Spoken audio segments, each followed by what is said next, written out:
друзі, я хотів би присвятити цю лекцію всім загиблим на Майдані і постраждавшим від війни, яка продовжується на Сході.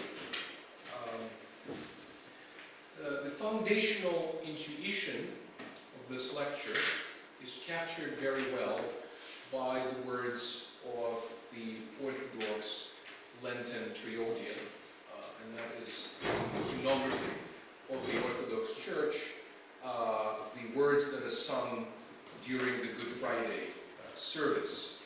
And so the words are printed in your handouts, and you can also find them on the wall. Literally, a writing appearing on the wall. Some biblical connotations there. Today, he who hung the earth upon the waters is hung on the tree. The king of the angels is decked with the crown of thorns. He who wraps the heavens in clouds is wrapped in the purple of mockery.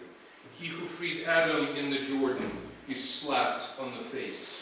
The bridegroom of the church is affixed to the cross with nails. The son of the virgin is pierced with a spear. We worship your passion, O Christ. We worship your passion, O Christ. We worship your passion, O Christ. Show us also your glorious resurrection. This hymn is one of the finest pieces of Byzantine poetry. The dramatic effect is achieved by juxtaposing contrasting elements. The elements in question having to do with the subject that is identified as the creator of the world, as he who hung the earth upon the waters, as he who wraps the heavens in clouds, as the king of the angels. Now, this unmistakably divine subject is said to endure something violent, something human, all too human.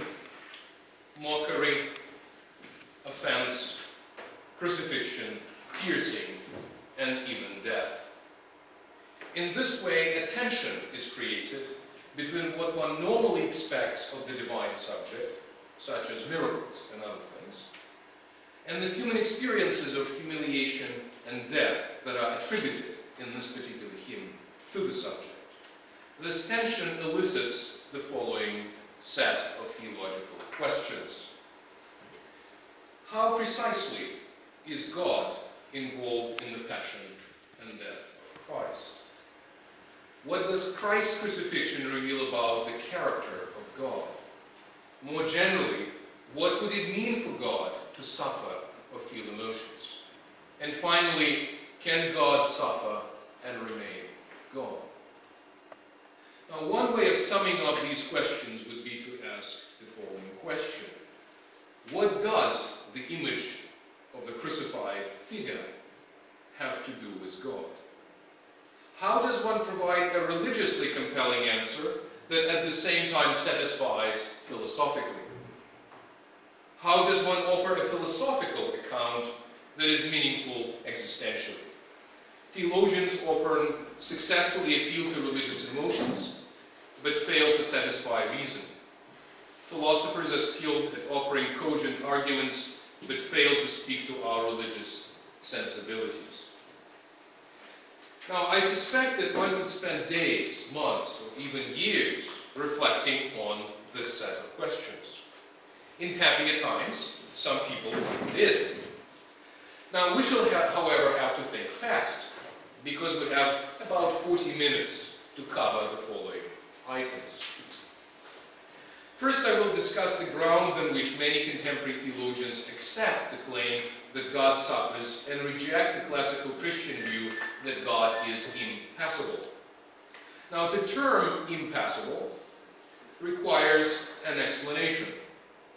My preliminary definition of the word impassible in application to God is simply this, and that is God, in some sense, transcends suffering. So let me repeat this. That impassible means that God, in some sense, to be specified later, transcends suffering.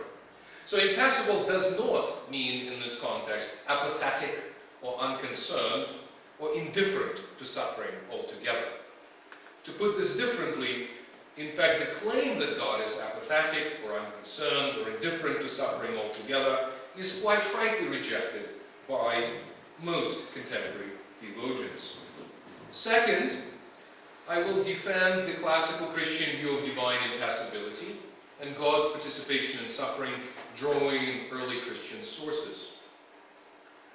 Much of the 20th century scholarship has been very dismissive of the classical Christian view and has simply misunderstood what the Church Fathers taught on the matter.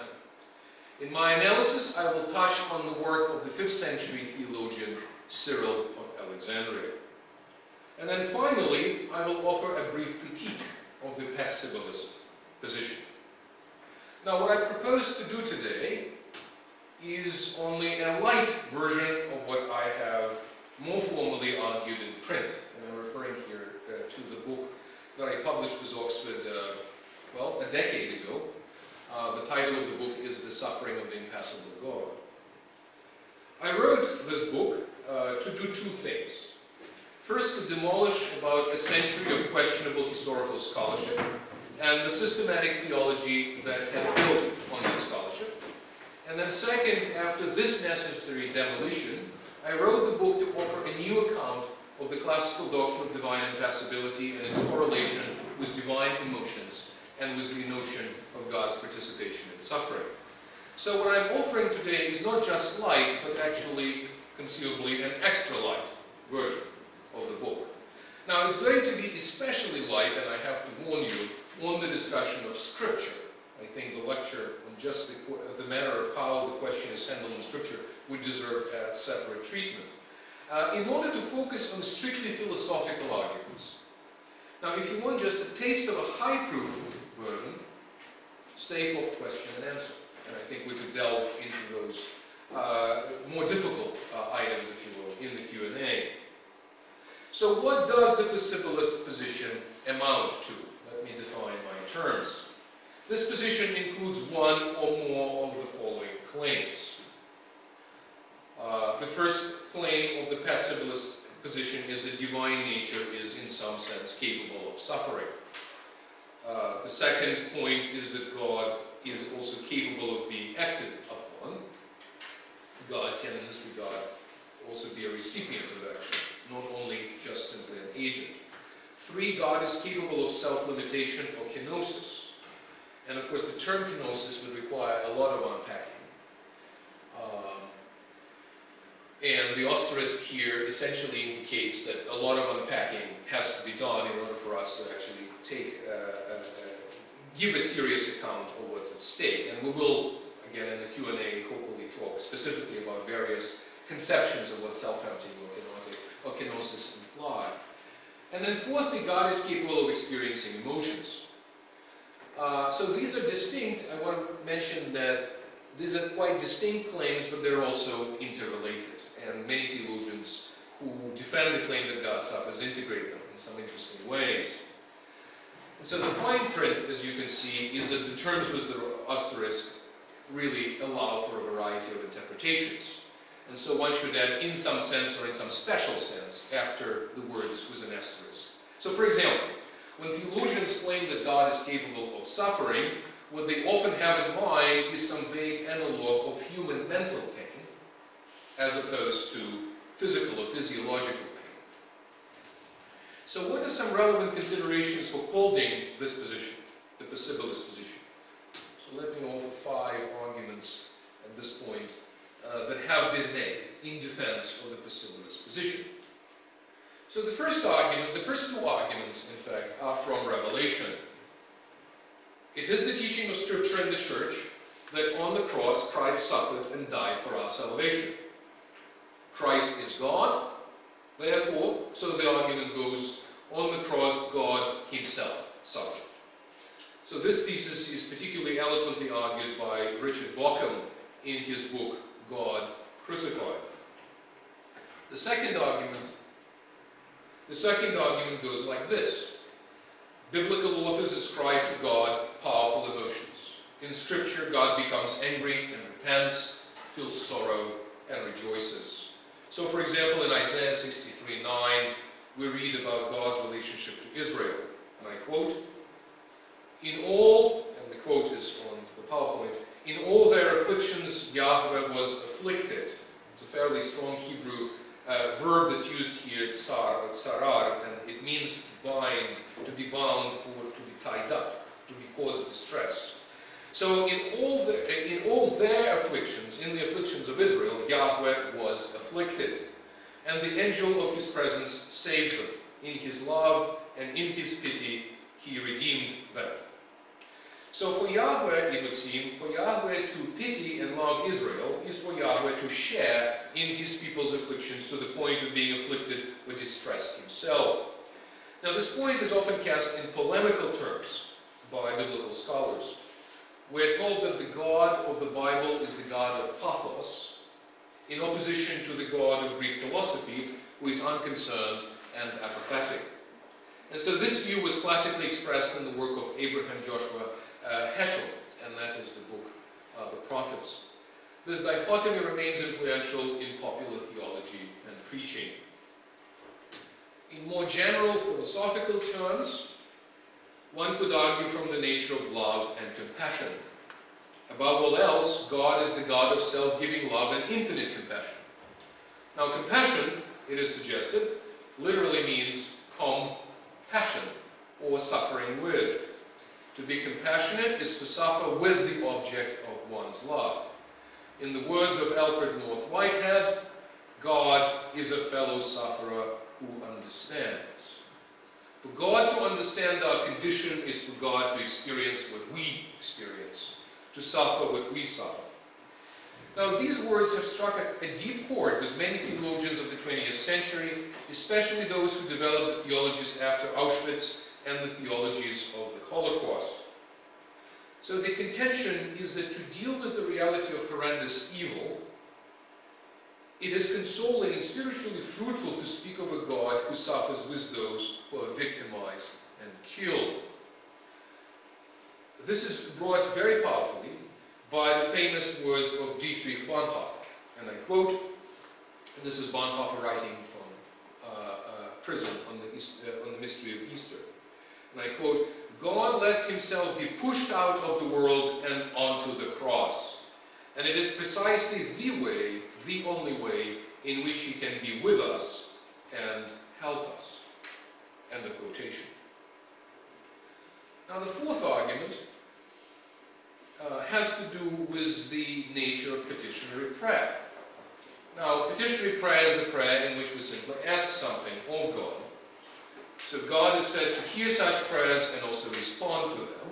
And so some theologians argue that this presupposes that God is capable of therefore changing his mind based on human actions, or in this case on human petitions. And in this sense, God also could be influenced by prayer. So in this regard, therefore, God makes himself a subject of our action. And to that extent, one could speak of God as a passive recipient of something. Now finally, we're also told by some theologians, and I suppose in the Orthodox circles, Bulgakov would be one of the most eloquent representatives of this position, and that is the view that creation, the act of creation itself, involves an act of self-limitation. So here the idea is that when God creates the world, he posits something that is other than God and is outside of God, and therefore he somehow limits himself. And so some theologians have argued that this act of divine self-limitation is also a form of divine kenosis, or the form of divine self-emptying. And so, for example, just to give a particular version of this position, by creating three human beings, God limits his causal powers and does not extend those powers to genuinely free human actions. That is to say, God chooses, according to this view, not to exercise his omnipotence, his property of being all-powerful, vis-a-vis human free actions. And so this form of divine kenosis then is the very condition of genuine free will. So on the strength of these considerations, the climate of theological opinion towards the end of the 20th century has shifted significantly from a universal endorsement of divine impassibility in the direction of accepting the claim that God suffers. I guess I should mention the fact that we are really talking about an international conversation. So we are really talking about a conversation that in many ways transcends sort of denominational confessional boundaries. And obviously, both Protestant and Catholic theologians and some Orthodox theologians, such as Bulgakov, had a stake in this discussion. And there's some theological heavyweights that have been invested in this view. So, for example, one thinks of Hans Urs von Balthasar as certainly holding a view that God is subject to suffering, or one thinks of people like Karl Barth, whose view is perhaps a bit more complex and nuanced, but nevertheless siding with the position that God suffers. Or for that matter, Jürgen Moltmann, representing a kind of a very strong voice in the Lutheran tradition, has defined really a generation of reflection on this matter in this way. So this development even led one observer to speak of the rise of a new orthodoxy, in the sense that it's now become unacceptable for contemporary theologians to deny that God suffers. Now, how would the acceptance of this new orthodoxy impact the classical Christian view of God? Let me first clarify what I take the classical Christian view of God to be. So let's assume, for the sake of this discussion, that the classical understanding of God, call it classical theism if you wish, includes the following set of claims. That God is a mysterious three-personal agent, who is all-powerful, all-knowing, perfectly good, present in all things, uncreated, invisible, bodiless, simple, unchangeable, and impassible. Now, once we begin thinking of God as capable of suffering, impassible as opposed to impassible, the attributes of the God of classical theism will have to be modified somehow. Minimally, they'll have to be modified. So presumably, for example, the suffering God would have to be changeable. In addition, some argue that the suffering God has to have some analog of our psychosomatic makeup, or at least a body of some sort. Now, while there's no complete agreement among the passibilists on the kind of body that God has, there is a general sense that if God has a body, this body is pretty big. So you can see that the Beatles were right all along. God is truly a real Noah man. So more seriously, some identify this body with the world and move in the direction of pantheism, which is a claim that God and the world are coextensive. Now, a more complex and respectable position is panentheism, and this is the view to the right, which holds that God is in the world and the world is in some sense in God, and that the being of God somehow contains the world. One influential version of panentheism is process theology. On the authority of Alfred North Whitehead, process theologians hold that God is changeable, that he contains the world and changes with the world. Another significant player in this arena is open theism. From the 1990s, open theists have argued that for the future to be open to free human choices, God has to be limited in his knowledge of the future. In the 1970s, some enthusiasts have proclaimed God to be dead. They've proclaimed God to be dead, did a funeral service for God. As you can see, there's an invitation to the funeral service in this case, and quit, essentially, theologically quit. So the death of God theology had expired very quickly, because only academics who have overdosed on Friedrich Nietzsche could actually take these clowns particularly seriously. The general impression is that we are at a really very wild party, so these are the options. We're at a pretty wild party with some major metaphysical fireworks, because the range of metaphysical options has expanded considerably. Now, the important question for me is, what is the background music at the party? These proposals seem to meet a certain need within the collective psyche of the present-day Christian believers, namely, a disturbing sense of God's silence and hiddenness, even a sense of being forsaken by God. And so the work of Jürgen Moltmann articulates this point with passionate intensity. And I don't wish to trivialize the problem of divine hiddenness. Как сказать, устранение Бога, спрятанность Бога, или молчание Бога и так далее. In fact, I'm hoping to turn to the problem of divine hiddenness in a systematic manner in the future. My point here is that different versions of past symbolisms agree on one thing, and that is they emphasize divine immanence, divine presence in all things, at the expense of divine transcendence. A God who suffers with us is a God who is near. The theological emphasis on divine immanence is a psychological compensation, I would argue, for the sense of the absence of God. God might not be able to change our situation much, in a sense of sort of intervening as an all-powerful deity, but at least he is there for us, as somebody who commiserates. The sense of the transcendence of God is often lost in these accounts. And so I suggest that any critique of this position needs to start with a recovery of divine transcendence as a crucial feature of divine reality. In the theological environment in which the claim that God suffers became a new orthodoxy, early Christian understanding of God's participation in suffering was turned into a convenient foil, a kind of a straw man, if you will. And so a commonly accepted caricature of early Christian theology consists in two central claims. And I do want to emphasize that really this is a scholarly caricature rather than a representation of what is historically the case. So first, it is claimed that the early Christian authors could not do justice to the biblical portrayal of a suffering God because their minds were clogged by Greek philosophy. Now, this philosophy, it's confidently asserted, taught that God was apathetic. My label for this historical claim is the theory of theology's fall into Hellenistic philosophy. So the theory is generally associated with the name of a famous early 20th century historian, Adolf von Harnack. And in my book, I go to great length to criticize this commonly accepted theory. So the problem was, blame it simply on pagan philosophy, and if you don't import too much philosophical material into Christian theology, in fact, you will find that the God of Scripture is the God who suffers, as opposed to the God of the philosophers who does not.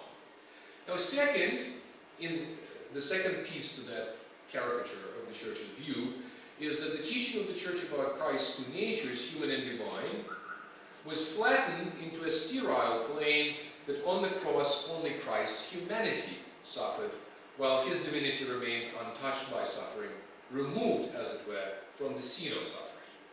So a kind of a crypto-historian, if you will, reading of what the Church essentially had to say on the matter.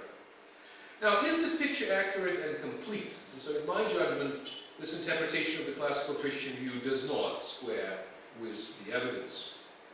The theory of theology's fall into Hellenistic philosophy makes two unfounded assumptions. The first assumption is based on a caricature of ancient philosophy, which is represented as teaching a God who is aloof, apathetic, and unconcerned about humanity, and on those grounds is impassible. Now, such a caricature simply won't do because it doesn't do justice to a vast variety of views regarding divine nature, divine action, and divine providence in ancient Greek and late Hellenistic philosophical schools. So just to give you a couple of examples. For example, the Stoics had a lot to say about human apatheia, or human impassibility, but had no use for the impassibility of God, because God, on Stoic account, was simply material and largely impersonal. So even to speak of God as impassible simply with a category mistake, as far as the Stoics were concerned. And so the Stoics, while applying the notion of freedom from suffering and freedom from passions to their philosophers, to the ideal philosopher, never actually applied the term to God. The Epicureans also had no conception of divine impassibility. And yet, interestingly enough, it's precisely the Epicurean gods who are actually not involved in human affairs at all. Now, in contrast to the Stoics, the Aristotelians and Platonists had a lot more to say about the matter of impassibility. And so the early Christian theologians could not possibly agree then with their philosophical contemporaries, simply because those contemporaries did not agree among themselves. And more importantly, when Christian thinkers drew on philosophical accounts of divine impassibility, they actually baptized those accounts with a lot of philosophical water, or theological water. So a closer look at the Bible reveals that its portrait of God is not pessibilist without significant qualifications. The tension between the divine transcendence and the divine participation in history is actually constitutive of the biblical canon. To give you just one example, among many scriptural examples, God is said, and I quote 1 Timothy 6:16, God is said to dwell in unapproachable light. Or also according to Genesis 3:8, to walk in the Garden of Eden. Now clearly the God who walks in the Garden of Eden and who dwells in unapproachable light, well, these are two images, if you will, that need to be reconciled, that they're intentional with each other. So the tension between transcendence and immanence is not an alien philosophical invention. Patristic theology did not face a choice between the apathetic deity of the philosophers and the suffering God of the Bible, because these views of God represent highly questionable scholarly constructs rather than actual intellectual options available to the theologians of late antiquity. So the mind of the Church carved out an account of the Incarnation that was distinct from anything that Hellenistic thought had to offer. And so how did divine impassibility actually function in the patristic texts? So how did it function in those earlier contexts, theologically? Now, as a minimum, the concept implied that the Christian God was different from the anthropomorphic gods of the Homeric pantheon, or the much-suffering gods of the Oriental mystery religions. So in the mystery cults, gods did suffer. And of course, so were the initiates in the mystery cults. So in my study that I showed that impassibility functioned as what I call an apophatic qualifier of divine emotions. Now, the apophatic qualifier is another term requiring some unpacking and some explanation. The word apophasis, as you know, comes from the Greek verb which means to deny or to negate. Now, what does our apophatic qualifier negate? Well, it negates a morally or theologically inappropriate meaning of the term that is applied to God. So to say that God feels anger impassively is to say that God experiences anger in a unique manner appropriate to a morally perfect being. Any form of anger that is morally objectionable cannot be attributed to God. Now notice, by the way, that what is not being said is that God does not experience anger at all. I mean, I should say that some early Christian theologians did take the view that we as sinners experience divine love as anger, but that God, as God, cannot possibly experience anger. But other theologians took a rather different position on the matter and actually argued that anger is a legitimate expression of a righteous indignation at the sort of horrendous proportions of human sin. So even within the early Christian interpreters, there are really two takes on something as complex as the notion of divine anger. So to speak of God as impassible is not to endow him with the insensitivity of a stone. The main passibleist worry is that certain ways of talking about God render God less than personal. Now, I think it's a legitimate worry. I think it's a serious worry. It's also a worry that our friends among the philosophers should in fact consider more often, because analytic philosophers have an intellectual habit of talking about God as if he were a thing, a concept, an abstract idea, with something less than personal. So what I call the apophatic qualifier then operates in the following way. The apophatic qualifier negates the meaning of the term that is not worthy of God in such a way that the remaining meaning doesn't make God less than human or less than personal. So you can think of an apophatic qualifier as a kind of a linguistic and mental mouthwash. And so it, if you will, purifies theological language of the connotations of a particular term that would not be applicable or worthy of the reality of God. In early Christian theology, impassibility was an ontological term, marking God's transcendence rather than a psychological term, indicating divine apathy or insensitivity. In other words, the function of the term was such as to allow for certain emotionally colored attributes of God. So, for example, is it possible to reconcile love and compassion? It's necessary to do so. Now let me explain this seemingly strange claim. Let's take a closer look at the nature of compassion and show that it actually requires rather than excludes impassibility.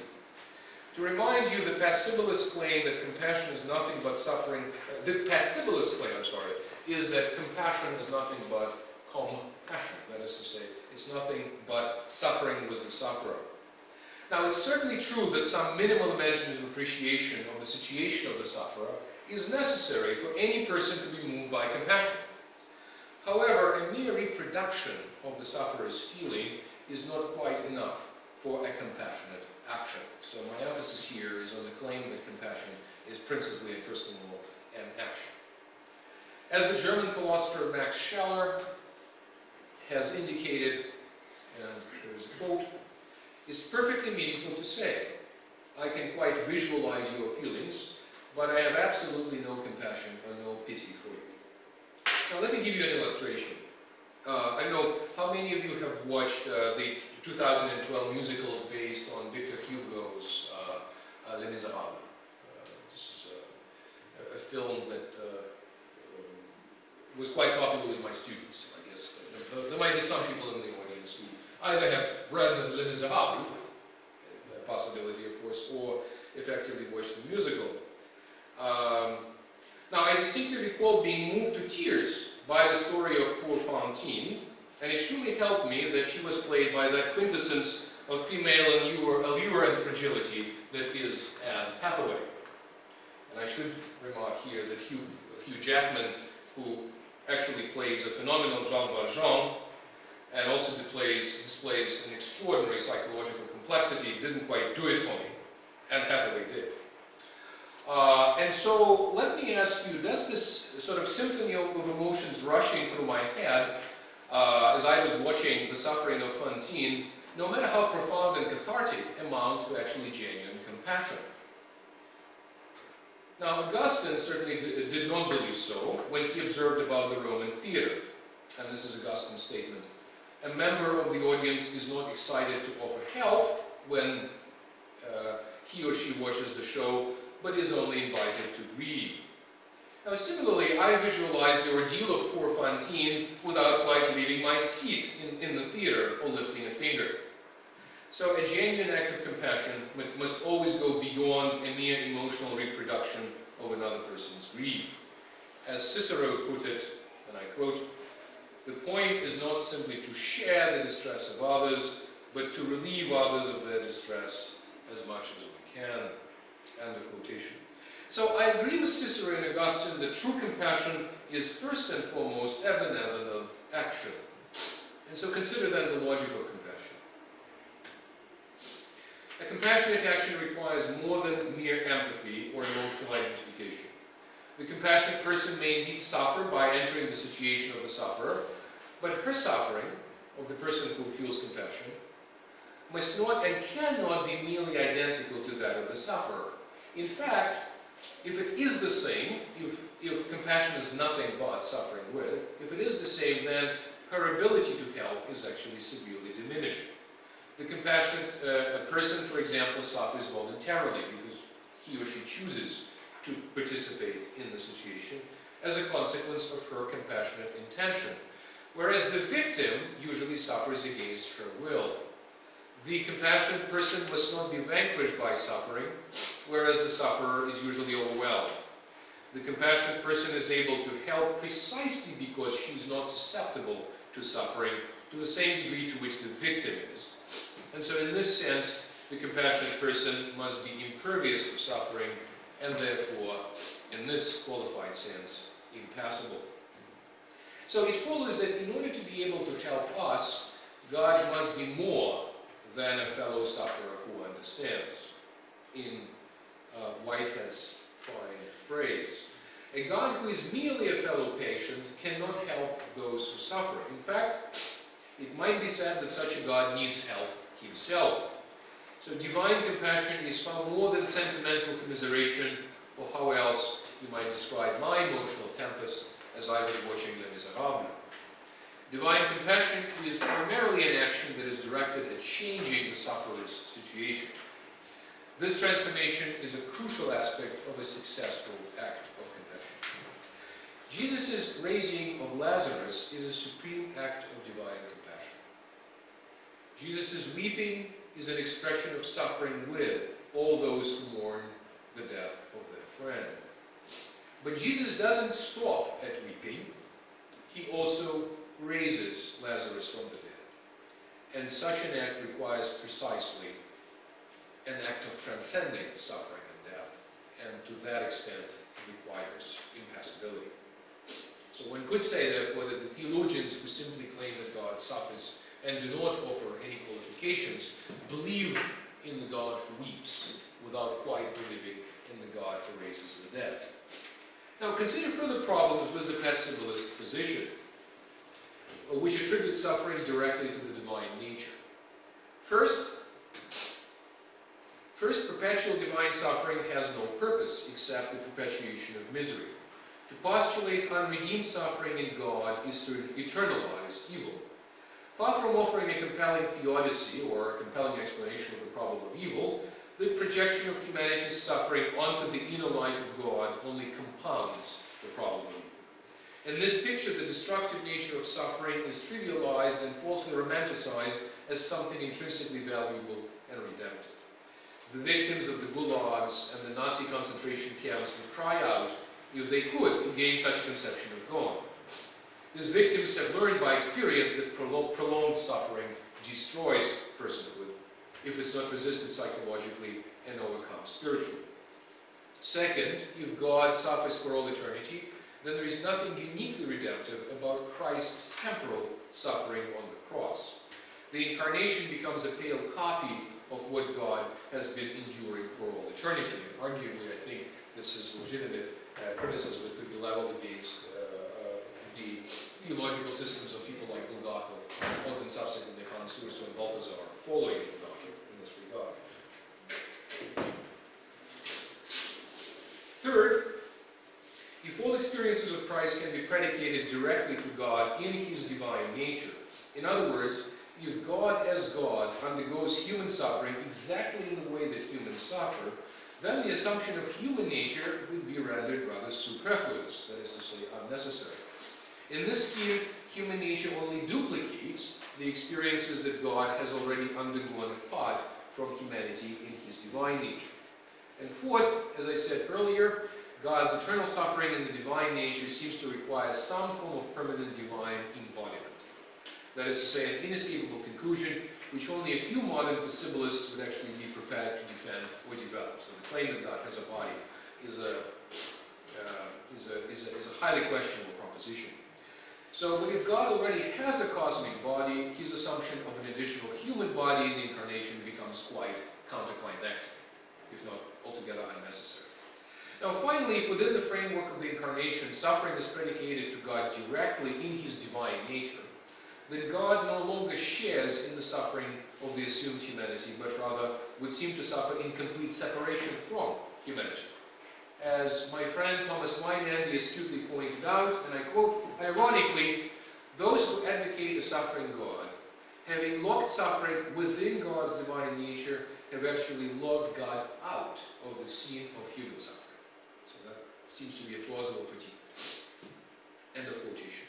Taken together, these objections are too damaging to make the concept of eternal divine suffering viable. So many contemporary theologians who claim that God suffers eternally tend to conceive of suffering as a permanent quality of divine love.